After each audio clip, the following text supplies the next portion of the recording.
2030 मंगल पर इंसानी बस्तियां बसाने के लिए 5 स्टारशिप मंगल की सतह पर लैंड हो चुकी हैं। और कैसी होगी मंगल ग्रह की जिंदगी, क्या होगा? मंगल पर पहले 10,000 दिन में मंगल ग्रह पर 5 कार्गो स्टारशिप लैंड कर चुकी हैं। मार्स पर पहले भेजे गए सभी रोवर्स इस ऐतिहासिक पल को सर उठाकर देखते हैं। यह 5 स्टारशिप लैंड करके सभी जरूरी सामान जैसे solar panels, backup fuel oxygen, water dried food, waste management system, experimental tools, equipment और लाइफ सपोर्ट सिस्टम को डिलीवर करते हैं। इनमें से एक कार्गो शिप पहले से स्टारलिंक कम्युनिकेशन नेटवर्क को मंगल के ऑर्बिट में डिप्लॉय कर देती है। इस कम्युनिकेशन के लिए सिर्फ 4 स्टारलिंक सैटेलाइट की जरूरत पड़ेगी। मंगल पर 7 फुटबॉल फील्ड जितने बड़े एरिया में सोलर पैनल्स लगा दिए जाएंगे। मंगल का धरती से काफी दूर होने से ये सोलर पैनल धरती जितनी अधिक ऊर्जा नहीं बना सकते। मंगल पर बॉस्टन डायनामिक्स के रोबोट्स भी भेजे गए हैं और अब मंगल पर एक बेस बनाने का काम शुरू हो जाता है। सबसे पहले रोवर्स और रोबोट्स सोलर पैनल्स को डिप्लॉय और सेटअप कर देते हैं। मार्स पर फ्यूल प्रोडक्शन एक्सपेरिमेंट का काम शुरू हो जाता है। रोवर्स मंगल पर ड्रिलिंग का काम शुरू कर देते हैं ताकि मंगल की जमीन के नीचे मौजूद आईसी वाटर डिपॉजिट्स में से हाइड्रोजन को निकाला जा सके, एक्सट्रैक्ट कर सके और एटमॉस्फेयर से कार्बन डाइऑक्साइड को एक्सट्रैक्ट करके हीट और प्रेशर करें, जिससे वाटर, ऑक्सीजन और मीथेन में बदला जा सकता है। इसके अलावा मल्टी यूज रोवर्स मंगल की जमीन को फ्लैट करना शुरू करते हैं ताकि एक बड़ा लैंडिंग पैड बनाया जा सके जहां भविष्य की लैंडिंग को सुरक्षा के साथ स्वागत किया जाएगा। यह सारा काम चलता रहता है और 2 साल 2 महीने का समय बीत जाता है। तब तक धरती और मंगल एक दूसरे के पास आ जाते हैं, जो कि एक सही समय है। इंसानों को मंगल पर भेजने का मंगल ग्रह एक ऐतिहासिक घटना को गवाह करता है। मंगल की वीरान भूमि पर अरबों सालों में पहली बार जीवन वहां कदम रखने वाला है। सभी धरतीवासी इस ऐतिहासिक क्षण को देखते हैं। मंगल की सरजमी पर 2 स्टारशिप उतरती है, जिनमें 30 या अधिक एस्ट्रोनॉट्स मौजूद हैं। इनके साथ 10 अतिरिक्त कार्गो स्टारशिप भी आती है, जिनमें जरूरी सामान और जीवन समर्थन प्रणाली मौजूद है। इन 30 एस्ट्रोनॉट्स में कुछ वैज्ञानिक और इंजीनियर्स हैं, कुछ मेडिकल स्पेशलिस्ट हैं और कुछ आर्मी पर्सनल हैं जो वैज्ञानिक बैकग्राउंड से हैं, और यह अगले 2 साल और 2 महीने के लिए मंगल पर रहने वाले हैं, जिसका उद्देश्य है इंसानों को एक मल्टी प्लैनेटरी सिविलाइजेशन बनाना। अंतरिक्ष में 7 महीने से यात्रा कर रहे ये एस्ट्रोनॉट्स लो ग्रेविटी में रहने की वजह से ब्लड प्रेशर और वीक मस्क्यूलर स्ट्रेंथ को महसूस करते हैं, जिस वजह से पहली वीक में यह मंगल के वातावरण और ग्रेविटी से परिचित होते हैं ताकि यहां रहने का अभ्यास हो जाए।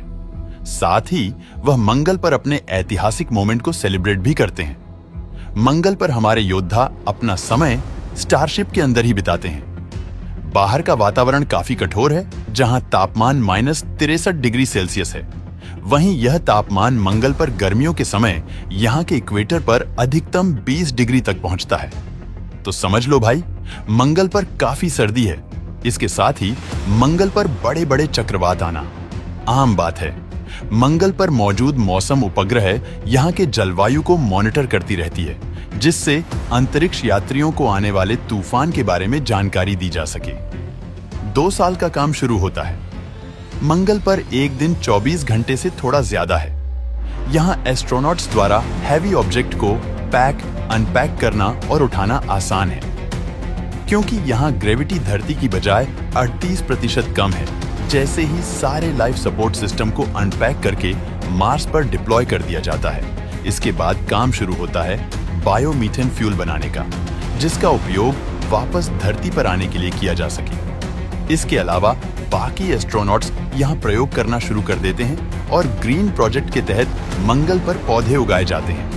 नासा द्वारा पहले से मंगल के लिए जेनेटिकली मॉडिफाइड प्लांट्स बनाए जाते हैं, जिन्हें डायरेक्ट मंगल की जमीन को खोद कर लगाना होता है। मार्स पर बनाई गई लैब्स में साइनोबैक्टीरिया पर टेस्टिंग शुरू की जाती है, जिसे धरती से मंगल पर ट्रांसफर किया गया है। इस ऑर्गेनिज्म की मदद से मंगल के एटमॉस्फेयर में मौजूद नाइट्रोजन से अमोनिया फर्टिलाइजर पैदा किया जाता है। यहाँ पर राई, मूली, टमाटर, बीन्स, गाजर और आलू के पौधे उगाए जाते हैं। जहाँ मंगल पर यह काम चल रहा है, वहीं दूसरी तरफ धरती पर हर हफ्ते 2 स्टारशिप बनाई जाती है।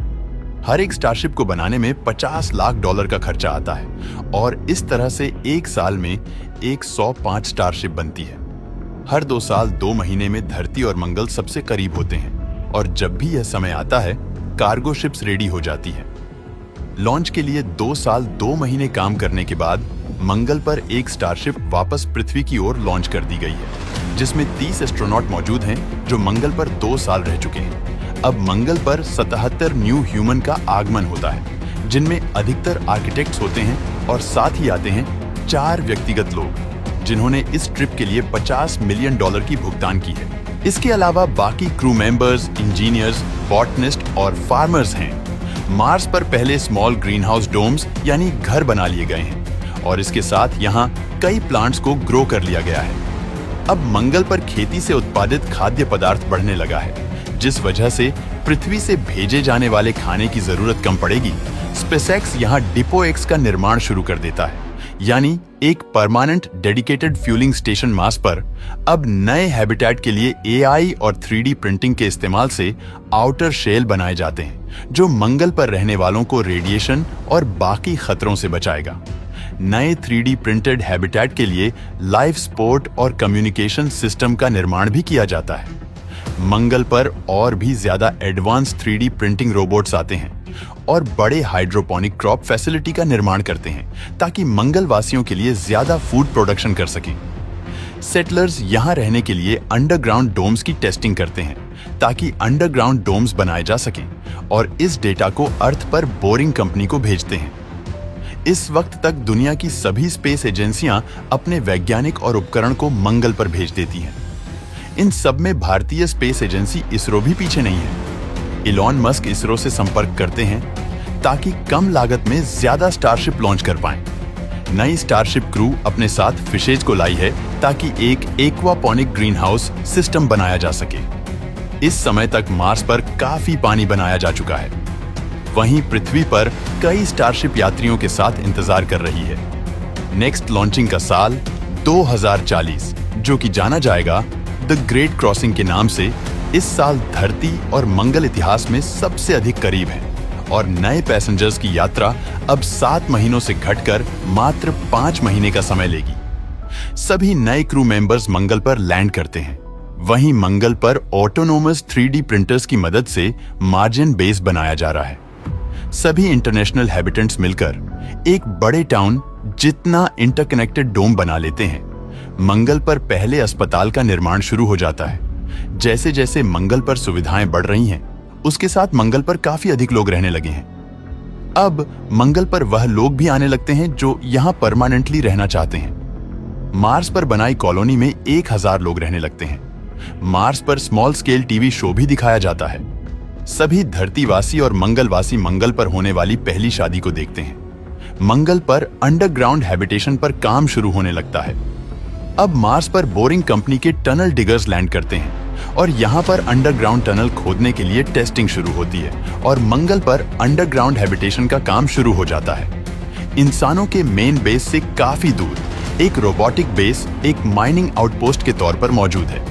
अलग अलग नेशन स्टेट्स स्मॉलर हैबिटेट का कंस्ट्रक्शन भी शुरू कर देते हैं, जो मार्स पर एम्बेसीज के तौर पर होती है। मार्स पर अलग अलग देशों के अलग अलग आर्किटेक्चरल हैबिटेट बनने लगते हैं। अब मंगल पर काफी अमीर लोग आने लगते हैं, जो मंगल पर आने का खर्च खुद से पे करते हैं। सारे ट्रैवलर्स मंगल पर मार्जिन सोसाइटी बनाने में योगदान करते हैं। पहले 7000 लोगों के साथ मंगल पर पहला मार्जिन राजनीतिक सिस्टम बन जाता है। मंगल वासियों के रेजिडेंस के लिए स्थानीय नीतियां बनाई जाती हैं। मंगल की पहली सोसाइटी के लोग एक दूसरे का साथ देते हुए एक सेल्फ सस्टेनिंग सोसाइटी बनाते हैं। मार्स पर पहला बायो प्रिंटेड फूड रेस्टोरेंट भी खुल जाता है और मंगल पर मस्ती का माहौल बनने लगता है। मंगल पर पहला बायो प्रिंटर भेजा जाता है, जिसका प्रयोग मंगल पर इंसानों के बॉडी पार्ट्स की प्रिंटिंग का टेस्ट करने के लिए होता है। मंगल पर ऊर्जा की पैदाइश के लिए पहला फ्यूजन रिएक्टर बनाने का काम शुरू कर दिया जाता है। 2056 यह समय है मार्सियन एक्सप्लोरर्स का। इस समय तक पहला इंसान मंगल के सबसे ऊंचे माउंटेन ओलंपस की चढ़ाई करके मार्स का पहला माउंटेनियर बन जाता है। मंगल पर पहले mRNA की मैन्युफैक्चरिंग फैसिलिटी शुरू हो जाती है, जहां मार्सियंस को पृथ्वी पर वापस जाने से पहले वैक्सीनेट किया जाता है। अब मंगल पर काम करने वाले वर्कर्स के लिए स्कूल खुलने लग जाते हैं। ब्लू ओरिजिन के पहले ऑटोनॉमस मैन्युफैक्चरिंग स्टेशन मंगल के ऑर्बिट्स में डिप्लॉय कर दिए जाते हैं। इनका काम एस्ट्रॉइड से रेयर मटेरियल्स को निकालना है। यह सारा काम स्पेस में होता है, जिससे मंगल का एटमॉस्फेयर भी पोल्यूट नहीं होता। यहाँ पर मैन्युफैक्चर्ड चीजें मंगल पर नीचे सतह पर भेजी जाती हैं। अब मंगल पर 10,000 दिन पूरे होने के बाद मार्स पर जन्मा पहला इंसान धरती को विजिट करता है। इस ट्रैवलर के पास रोबोटिक सूट होता है, जो कि एक न्यूरोलिंक ब्रेन चिप से कंट्रोल्ड है और यह धरती की हाई ग्रेविटी में उसे सपोर्ट देता है। वहीं मंगल पर पेड़ पौधे, ग्रासलैंड्स एक इनक्लोज्ड ग्रीन हाउस में मौजूद हैं, जो कि मंगल के इक्वेटर के पास मौजूद आइस लेक्स के पास बनाए गए हैं। ये पेड़ पौधे मंगल के वायुमंडल में धीरे धीरे ऑक्सीजन जोड़ते जाते हैं। जहां पहले पौधे मंगल की लैब्स में बनाए जाते थे, अब मंगल की जमीन पर पहला पौधा उगने लगता है। इस तरह मंगल पर पहले 10,000 दिन में मंगल की तस्वीर बदल दी जाती है।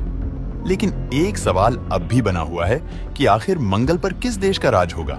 आप हमें कमेंट करके जरूर बताना।